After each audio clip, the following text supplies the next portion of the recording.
Good afternoon, and welcome to the continuing NFFF Connect series. I'm Ian Bennett. I'm the National Local Assistant State Team Coordinator for the National Fallen Firefighters Foundation, and I welcome you. It's 1 o'clock Eastern Standard Time, so good afternoon or good morning for you all on the West Coast.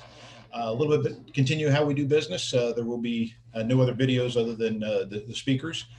You will be muted on this, but if you have questions or comments or anything, please just give me a yell in the chat. The chat windows are open down at the bottom of your screen there, and you're welcome to send any questions, comments, and I'll get them to the speakers. We're continuing our series today with the Incident Commander to Incident Commander program, a subset of the Uniformed Outreach programs. And a little bit about those programs. When a line of duty death occurs, only people that department personnel, they go through different experiences, and it's usually based on the position they're on at the time. And only somebody that's been in that position knows exactly what those unique experiences are and can help with that. So the fallen firefighters created the uniform support group programs to help with that and identify people to help in those with people that go through those positions in a line of duty death. The one we're going to talk about today is the Incident Commander to Incident Commander Network. And it does exactly what it sounds like. We take a peer incident commander that's experienced a line of duty death and match them up with one that is experiencing one at that time, and they help them through the process. We also have a chief to chief network with the same concept, and we're in the process of developing a company officer to company officer that hopefully when the pandemic lifts up, we'll be able to meet and get that fully developed. Those are all on our website, firehero.org, and please take a look at those and give us a yell if there's anything we can do to help you with those programs. So a little bit about our speaker today. We welcome Chief Mike Guerin. Chief, thank you very much for taking the time to spend with us today. Really appreciate it. Yeah, I'm glad to be here. And a little bit about Chief Guerin. He's been in the fire service for over 30 years. He began his career as a junior firefighter with the Pineville, North Carolina Volunteer Fire Department at 15 years old. Finishing high school, he enlisted in the United States Marine Corps, where he served for 4 years. After completing his enlistment honorably, he returned to the town of Pineville and the fire department that he began in. Beginning as a junior firefighter, Mike rose through the ranks of the Pineville Fire Department. He held the ranks of firefighter, captain, and assistant chief. In January of 2015, he was appointed as the fire chief and currently holds that position. He's also recently promoted battalion chief with the Charlotte Fire Department. So congratulations on the recent promotion there, Mike. He's also a level 2 fire instructor in the state of North Carolina, as well as a fire officer 3. He holds a Bachelor of Science in Engineering Technology, majoring in fire safety engineering technology from the University of North Carolina at Charlotte.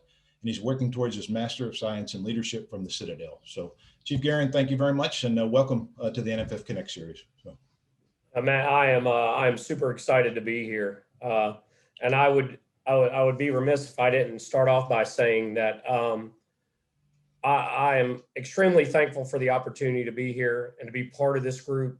And I see a bunch of my friends from this cohort in here. And, you know, I want to start by saying thank you to you and Chief Tippett and Jeannie and Tricia and Dave and all those people. The tools that you guys have provided us are invaluable. And I don't know that I could ever repay you guys for what you guys have done for me. And I know I speak for the group. And secondly, I'd like to talk about the National Fallen Firefighters. I've been fortunate enough to attend 2 Memorial Weekends, the first one for Richard, and what the National Fallen Firefighters does for the families of the fallen and the fire service in general is invaluable. And the hard work that the men and women of that organization put forth is something that we as fire service professionals could never pay back. So I want to thank you guys for that as well. Thanks. Thank you very much. And I'd be remiss if I didn't mention that Chief Guerin was instrumental in the formation of this Incident Commander to Incident Commander. He's been involved in the entire process. We started in July of 19 in Denver, Colorado, and have been working towards establishing this program. And thanks for all your work in getting this up and rolling. Absolute honor. Absolute honor. All right. Let's look at what we're going to be talking about today. On April 30th, 2016, approximately 9 o'clock in the evening, the Pineville Fire Department was dispatched to the Edwin Watts Golf Store. The store was located in a strip mall, and while responding for a security alarm, the Pineville Police Department observed smoke inside the building. Arriving on the first new engine company, firefighter Richard Sheltra entered the building with his crew and began fire suppression efforts. Firefighter Sheltra became low on air and attempted to exit the building. In the course of exiting the building, he became disoriented and ran out of air. He was rescued by his fellow firefighters and transported to a local hospital. Unfortunately, and despite all efforts, Firefighter Richard Sheltra succumbed to his injuries during this incident.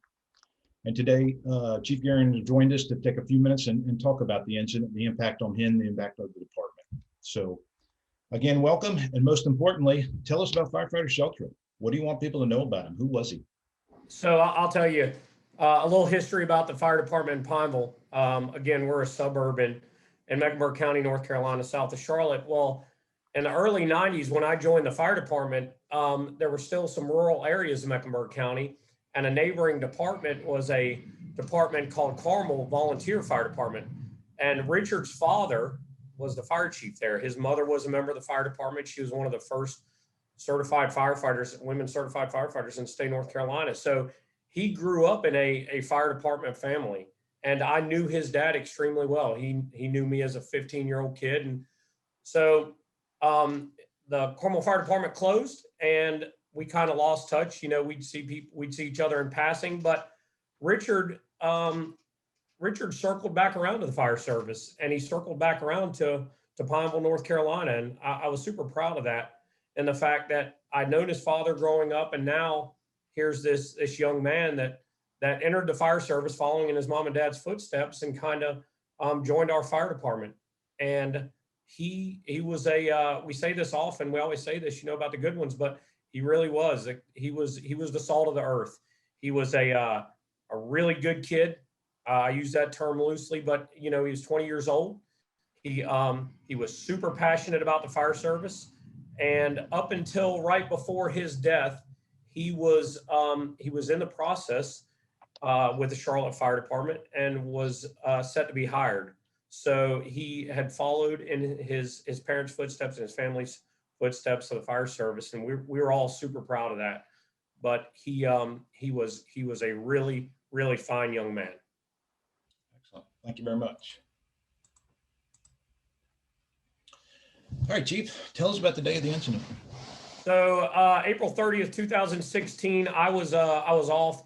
The Pineville Fire Department is a combination fire department. We consist of both paid and volunteers. We had a very strong volunteer corps.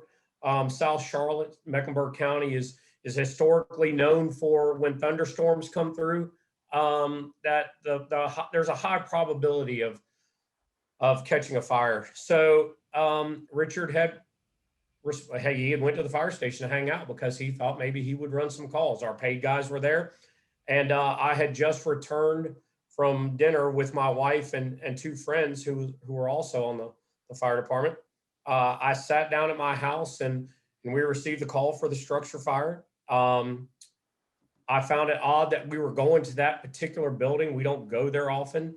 So I told my wife that I was going to go there. I was in my own vehicle. The fire department vehicle was at the fire station. I live about 2 blocks from the fire station. So I swung by the fire station to grab it. And I took off. And I remember, as I was going through the fire station, I remember seeing Richard. I remember seeing the guys getting on the truck, and I gave somebody a high five and said, "I'll see you guys there." Something odd like that. And we took off. And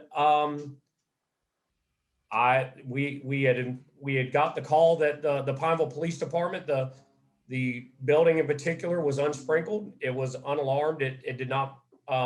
They did not have to bring it up to a certain standard because the building was so old. So the Pineville Police Department had actually said that there was smoke in the building, and that's how we got the call. And I actually did a drive-by of the building, and when I got there, when I gave my size up on a single-story strip mall, my size up consisted of nothing showing, because as I ran the fire lane, I looked at the building and they had some advertisements on the front windows, and I didn't see any smoke in the building. So I gave a scene size up of nothing showing. Circled the parking lot, parked my car facing the building, and I distinctly remember it was raining. And the sergeant from the police department, I rolled the window down just a bit so I didn't get rain on me. And Bill Wright said, "Hey, there's smoke in that building." And I thought, he has no idea what he's talking about. Typical cop.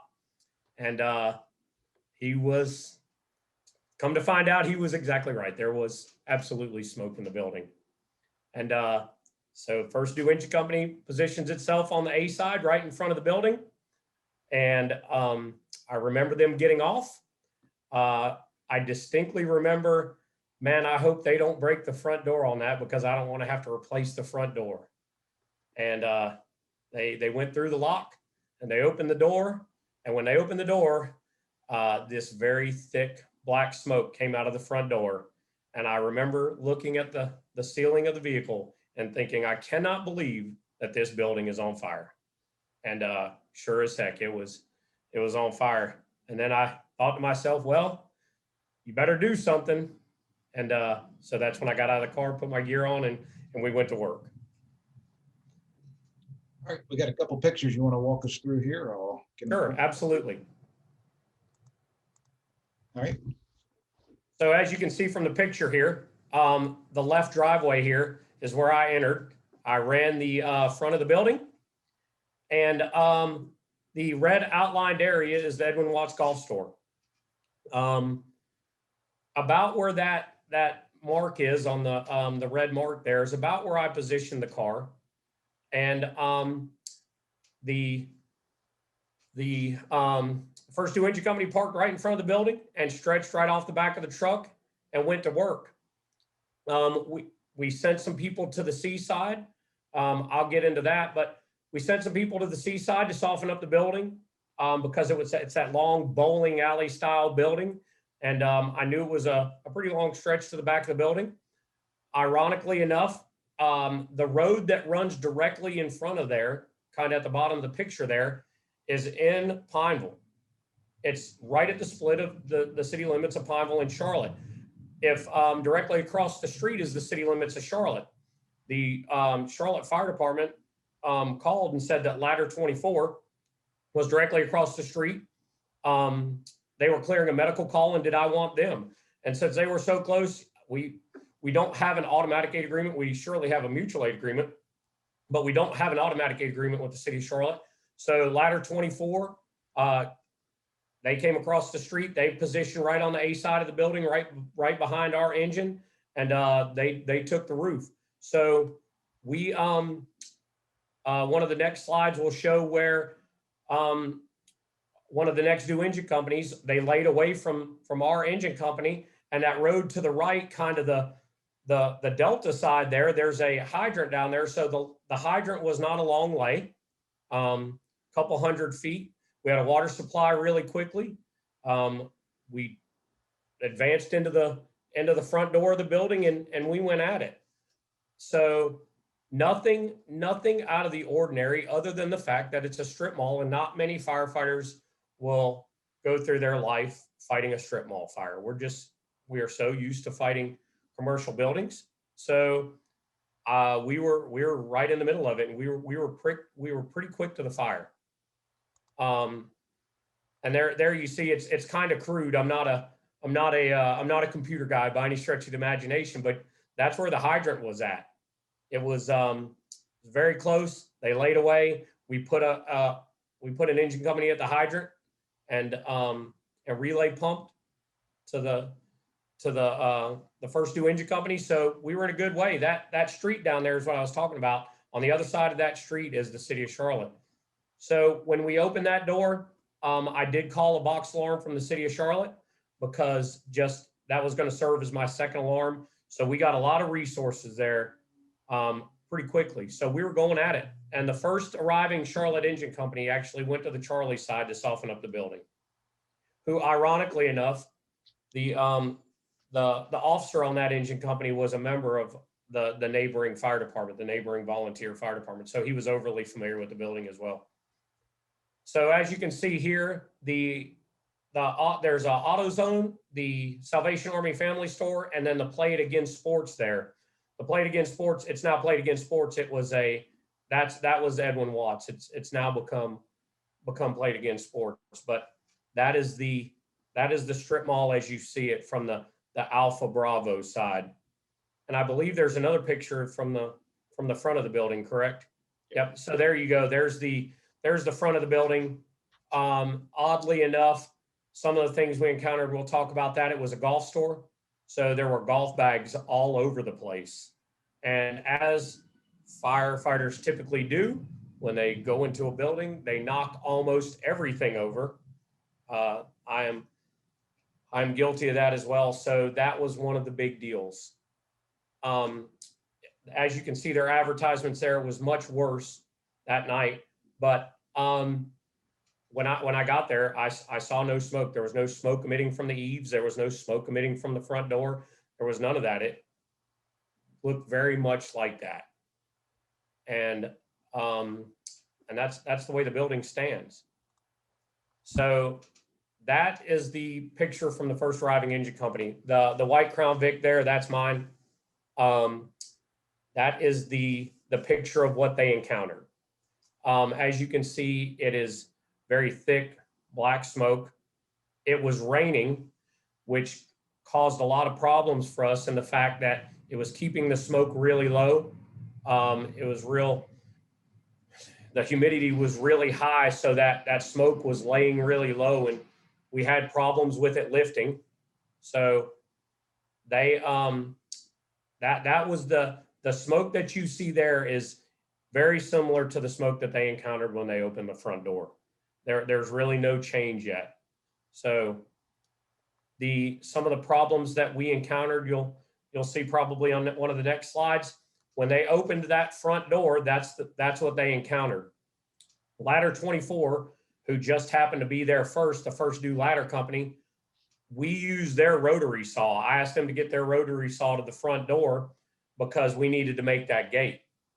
And fortunately for us, they didn't need to use it because it was not secured as well as it probably should have been. So the first couple people off the fire truck were able to force that gate without having to use the rotary saw. One of the you can see all the stuff there. That's some of the problems they encountered in that building. That's one of them. That's kind of the Bravo side of the store. So when one of our members got in there, it was kind of a mess because he didn't know exactly where he was at. He encountered a bunch of that. So that was one of the issues, just the sheer magnitude of stuff in the building. And then the layout of the building was a bit of a mess for us. And then the next slide, if you'll go to the next slide, that's a picture of the built up roof. That built up roof, we don't cut on those roofs enough as firefighters. I don't think, at least historically, I don't. I'm an engine guy, but historically, we don't cut on those kinds of roofs a lot. We're used to cutting on residential roofs. And so getting through that is a bit of a challenge just because we don't do it a whole lot. So those were three of the very specific challenges that we encountered that night. Of course, there were a couple more, but those are the couple of the big driving points that I wanted to talk about, in this presentation, is that, we don't get to do that very often. So those are kind of the things that we encountered.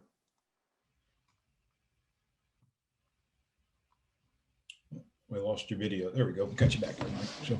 So I imagine the search and just getting through there just had to be a real challenge. We had a comment on that. That just had to be a real challenge getting through there based on that layout. So it really was. It was extremely difficult because the smoke was so thick, and the layout was just, they encountered the cashier counter right when they went in the front door, so they had to make their way around that, then find the fire. The fire was actually in a storage room in the back, kind of the Charlie Delta corner of the store itself.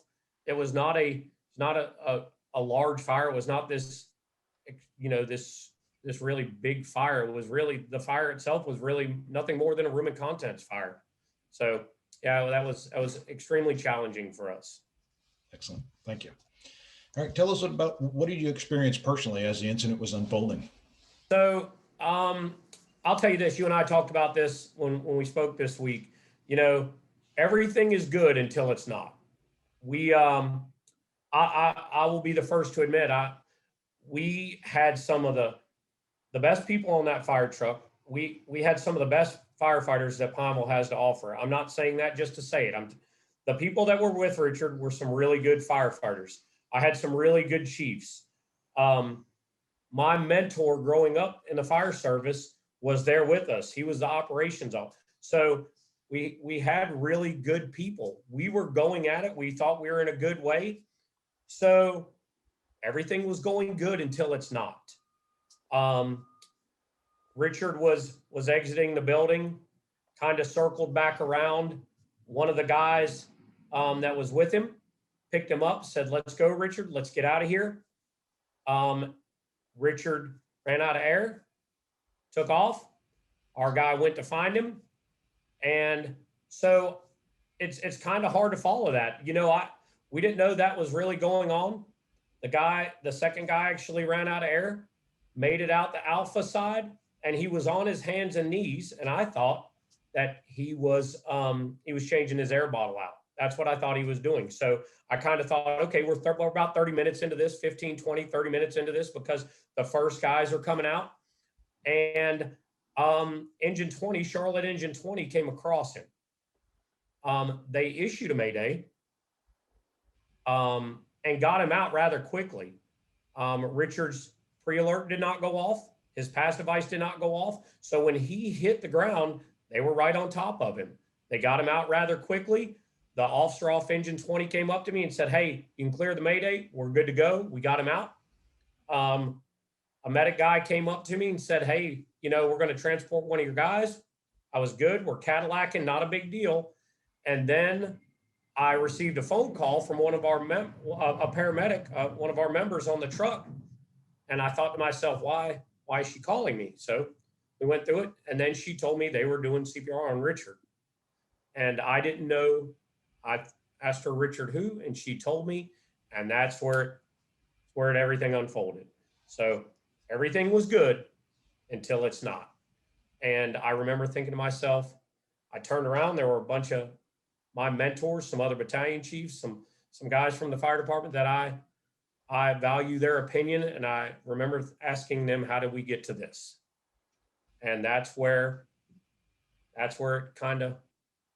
it all unraveled. And we went up to the trauma center, and I immediately turned it over to the fire chief in Charlotte. He just happened to be standing behind me. I knew that he was right for the job because I knew him as a person, and I knew the Pineville Fire Department was going to be overly involved in a lot of things. So I made it to CMC Maine, found both my guys, and that's where we found out that Richard had passed away, is when I walked through the doors at the local trauma hospital. As you mentioned this, we've been through quite a few of these, and you were with the cohort. Would you say it's fair to say this seemed like a fairly routine incident until everything went? I would, absolutely. And we've talked about this several times. Other than the fact that it being a strip mall and not very many people fight strip mall fires, everything was going well. At least what I thought was going well. We were making good progress on the fire. I thought we were doing well. I had a Charlotte battalion chief next to me. He was aiding me. We were going along just fine. So yes, up until the point I received that phone call, I thought that in my mind, we were doing the right thing. And this is a common theme with what we deal with these line of duty deaths. It seems like everything's going fine. So sure. All right, Chief, it's been almost 5 years since the incident. What do you want today's firefighters to know about this incident? So the first thing I want to talk about is no matter how hard you try, just sometimes bad things happen. That's the way it is. Again, I thought we were doing everything right. We had a couple lines in service. We had some 2.5s. We were making the roof. We were venting. We were searching. We had all the right people there. We had softened up the building. We had done everything right, or what I thought we were doing right. So no matter how hard you try, just sometimes things go bad. What I want everybody to learn is that it can happen to you. I had been very, very briefly involved in a line of duty death and early in my career with the Charlotte Fire Department. It happened north of us in Harrisburg, North Carolina, a young man named Josh Early. I'm overly familiar with a lot of the guys there. I knew about it, but I wasn't overly involved. So I never thought that anything like this would ever happen in Pineville, North Carolina. never in a million years. But it absolutely did. It can happen. It can happen to you. So we have more training. It seems like everybody has a training company or a training group or whatever, and there's more of that than there ever has been. So you got to remain vigilant. You have to remain sharp. You have to understand that it it may not, and I pray to God that it never happens to anybody in this Zoom call. But you have to understand that you have to keep in the back of the mind, in your back of your mind, that it can happen to you. So it happened to us, and I never in a million years thought it would happen to us. Never in a million years thought it would happen to me, but it absolutely did. All right, tell us about, were there any changes that are implemented after this tragedy in the department itself? Sure. You know,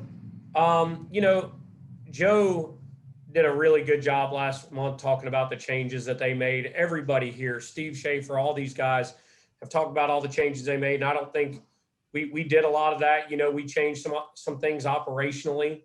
One man leaves or one person leaves, that everybody's going to leave with them. And our training in the Pineville Fire Department just increased exponentially. But the one thing that I'm proud of that I want to talk about here is we did a lot of research. The Pineville Fire Department did a lot of research. I was really wanting to know why was he in why was he in the same environment of all these other men and women, and it happened to him. He ran out of air. His passive device didn't go off. He wasn't in there for a long time. Another one of our members kind of was in the same environment, same situation. So I reached out to an organization called the Fire Smoke Coalition. We talked a lot about it. None of this is proprietary to me. Everything I learned about this, I learned from these men and women. But hydrogen cyanide is a big deal for firefighters, and I think not a whole lot of us know about that. I will believe till the day that I die that Richard was affected by hydrogen cyanide poisoning.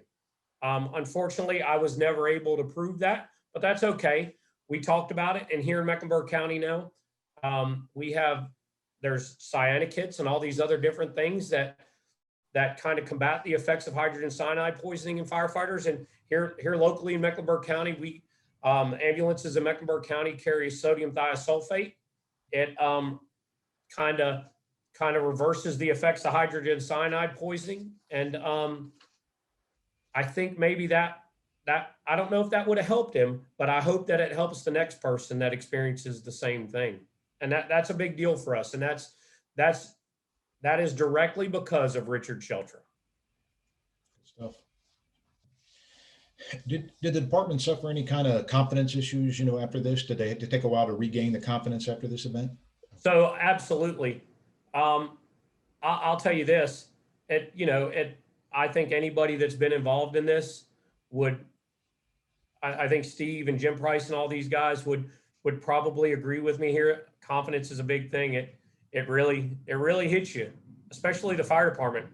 But I'll tell you, I am fortunate in the fact that Mike Lene and Tyler Sheltra, it all began with them. I'll tell you, they have stood behind us since the very first day at that hospital, and they have not let up. So that was a big part of regaining our confidence. They stood behind us, and they were pretty adamant about the fact that we need to get back at it. And we stood with each other. I'm super proud of the people, the men and women of the Pineville Fire Department, because although, we had some hiccups, I won't deny that there were some hiccups. There was some internal things that we had to get past, but we stood behind each other. We took a week off. A lot of that was because a local PGA tournament was playing here in Charlotte, North Carolina, and it was a logistics nightmare because Richard and the Shelters Church was about 2 blocks from Quail Hollow Country Club. But we were able to kind of decompress, kind of get our mojo back. We took a week off, and we went back in service, and the minute we went back in service, we got back on the horse. And there were some hiccups, there were some trying times at the very beginning, but just getting back at it and having that support of their family was a big part of us getting our confidence back. Excellent. What did you personally experience in the aftermath of this incident? So I'll tell you, I was as physically sick as I've ever been in my entire life. I just did not feel well.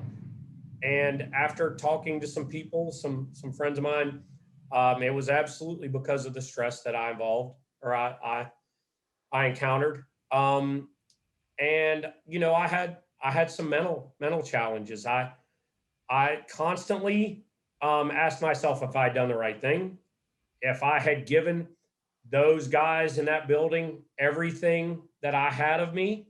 I've really questioned myself a lot.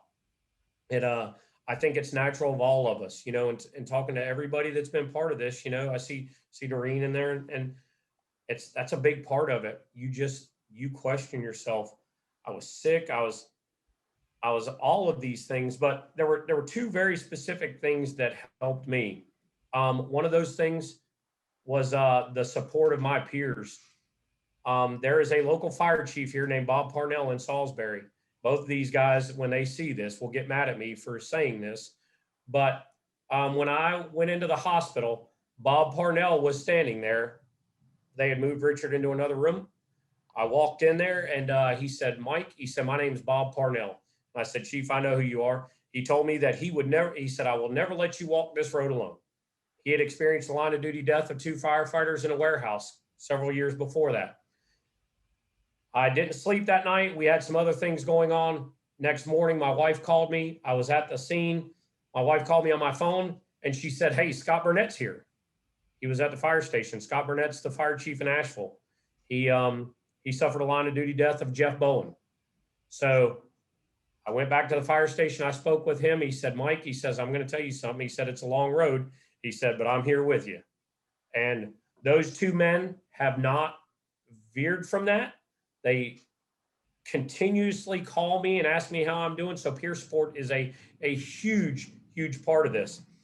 And unfortunately for the Sherrills Ford Fire Department, they suffered a line of duty death not long behind us, about 2 months behind us.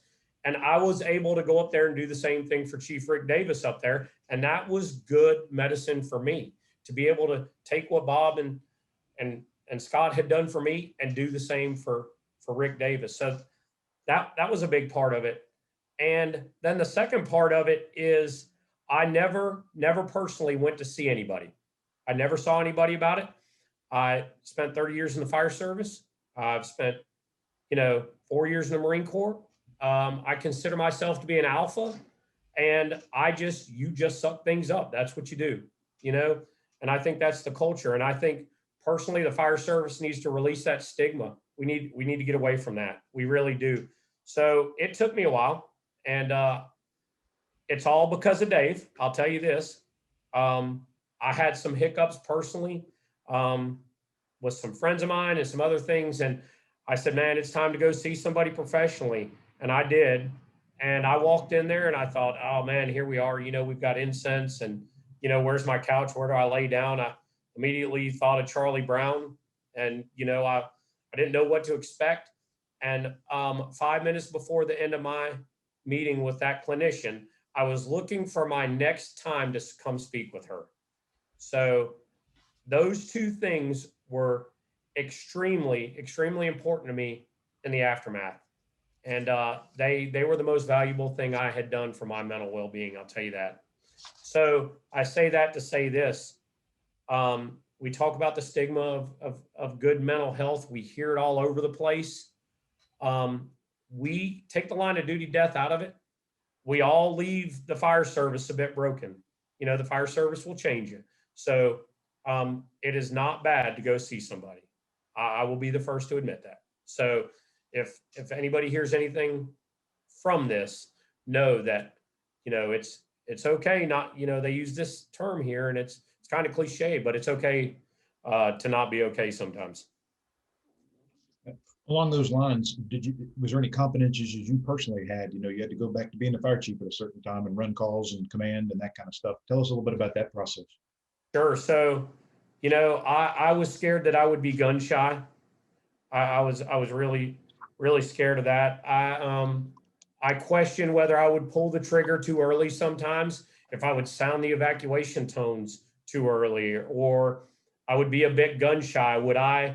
I consider myself to be super aggressive when it comes to approaching emergencies. I've always taken great pride in that. But I always questioned, you know, whether I would pull the trigger too early, or whether I would allow this incident to affect me as an incident commander. I always worried that, I'll tell you, I always worried that I had lost the trust of my people. Um, would they think, oh man, Mike Guerin lost a guy?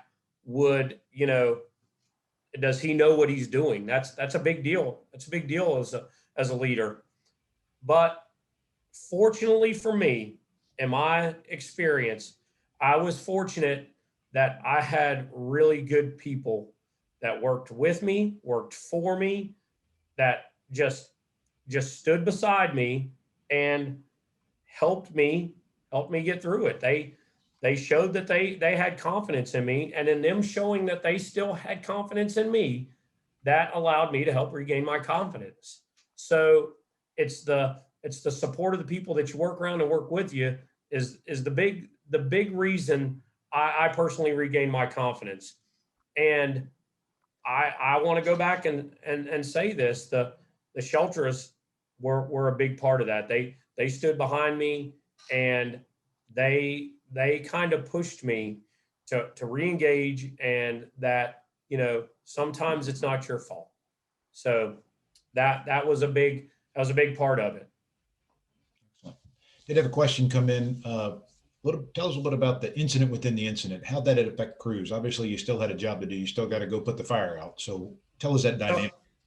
I will tell you this. I think that, and I'm glad that question was asked, because I think that and I want to go, we'll go back to this at the very end, but the one thing I regret is that I don't know that I cared for some of my people as much as I should have.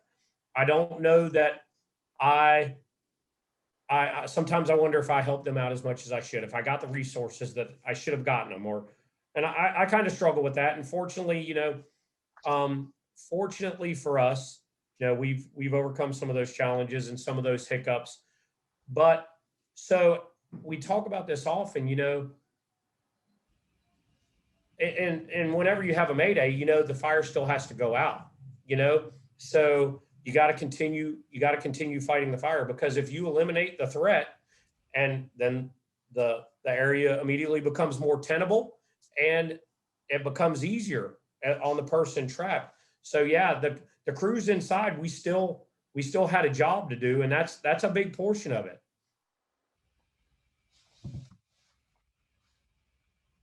But it affected pretty drastically. It affected the guys that pulled the mayday, pulled Richard out. We were on the south side of Charlotte, so a lot of the guys on the south side of Charlotte. It said my internet was unstable a bit. We got you. A lot of the guys on the south side of Charlotte. I apologize. A lot of the guys on the south side of Charlotte were assigned to companies there. So they arrived on Charlotte fire companies. So we had members of the Pineville Fire Department on Charlotte fire companies. So it affected everybody. The outreach was much greater than I thought. Thank you. So this phone's not going to quit ringing, I guess. I apologize for that. So, what advice would you give to officers and firefighters who may have to deal with the loss of one of them? You talked about, it can happen to anybody. So what advice would you give to them? So the first thing I thought of was I think you need to seek some help. During the memorial, during the week of, you can't do it all. You you can't logistically plan for a funeral. You can't logistically do all these other things that are involved, you know? So you need to seek help. But more importantly than the logistics and the memorial and all that, you know, the focus should be on your people and their family. That's where your focus should be. Allow other people to do all these other different things, because I think we did well at it. I'm super proud of the way we handled it, but you just can't do it all. We were fortunately, we had an incident management team in Pineville that handled all that. And that allowed us to focus on what we felt was important to us. I want to go back and circle back around to this. You know, you need to seek help professionally. We were fortunate in the fact we did a really good debriefing. Some of the things that affected us personally in the Pineville Fire Department is that our people are close. I know everybody's wife. I know everybody's kids. I know them personally, and they know Richard. So, you know, getting them that help, and no matter how tough you think you are, you know, the weight is unimaginable. So seek that help as you go on through life, as the years increase. You should continue to focus on the family, your people, yourself, keeping those good mental health tune-ups. It gets easier, but it never ever goes away. It never does. Every April 30th, there's a constant reminder. Every time you see something on the internet, it's a constant reminder. So, you know, get the help that you need. And we use this term very commonly, but never forget. That's what has helped us. That is what has helped the Pineville Fire Department a lot, is that if we've done nothing else right, if I've done nothing else right, I think the one thing that we have done personally is we have never, ever forgotten Richard Sheltra. We've never forgotten his family. We continue to honor him. We continue to memorialize him. Sometimes people question maybe more than we should, but as long as Mike Guerin's the fire chief in Pineville, that's the way we're going to operate. And fortunately for me, every member of the Pineville Fire Department believes that. So that is good medicine. I think that's as good as any part of it. As long as you continue to honor your member and continue to aid the family, then everything else hopefully will take care of itself. You're going to get criticized. You know, you're gonna, as an incident commander, the best thing you can do is not look at the internet, any chat room, because I don't care how good a job you think you did, somebody will criticize you.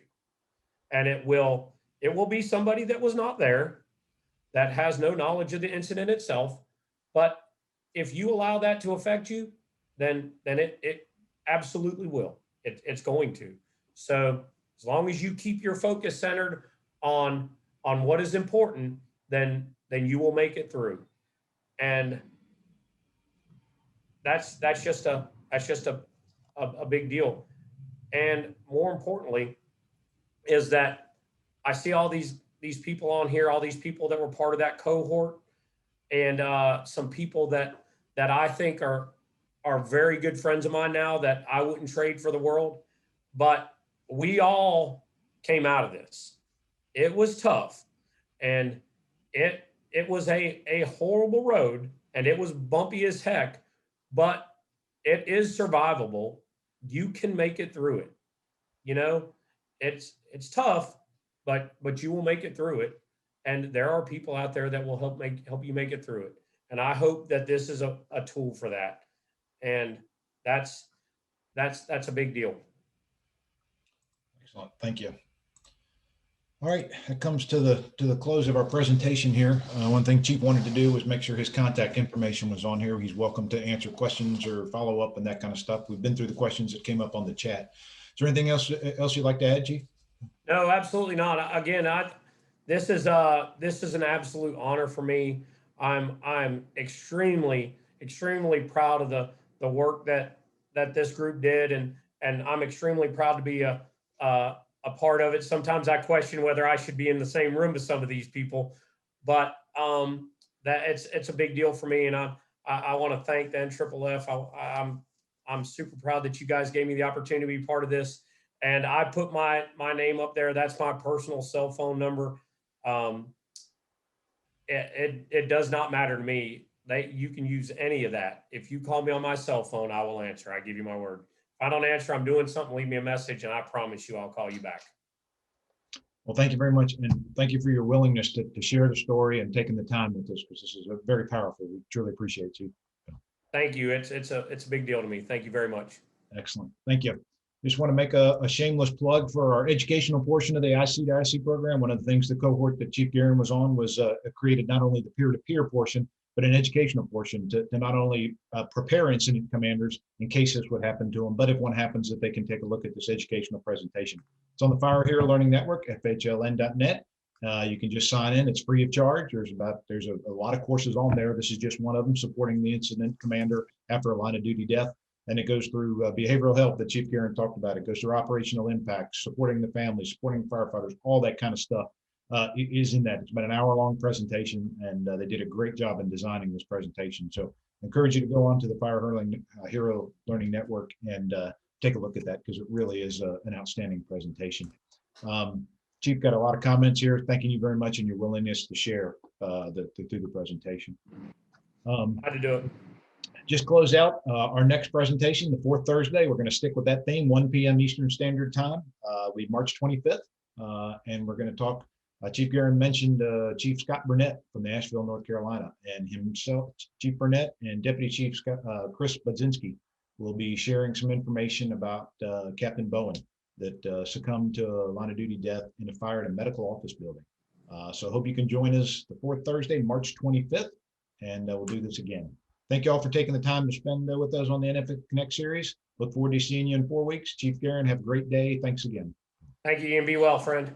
Have a great day. See you, sir. You too, sir.